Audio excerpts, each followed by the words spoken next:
这一排一楼后面好多都没租出去，我就不明白。有一位粉丝朋友他说，他前几天来过林屋村这边找，没有找到合适的门面啊。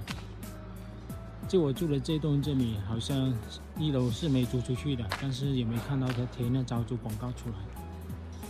有的住户直接租一楼，就是铺面用来放车，真的是有钱任性。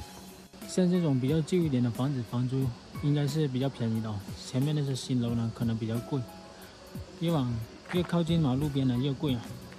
大家如果找房子呢，找一些偏僻一点的，价格的话还可以谈呢。其实很多地方都有空房招租的，就看你找不找到那种便宜的房子。像这里这一段还是泥路，没有打水泥路，下雨天有点不好走。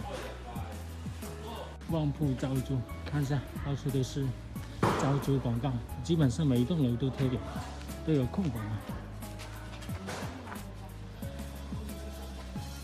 林屋村现在车越来越多了，想找个地方停车都比较难。前面有2家快餐店了，在这边做餐饮，我觉得找到合适的位置还是可以的。2年前我来这里的时候，我都说了，在这边开快餐店肯定很赚钱。帐篷终于撤了，东莞已经是彻底放开了。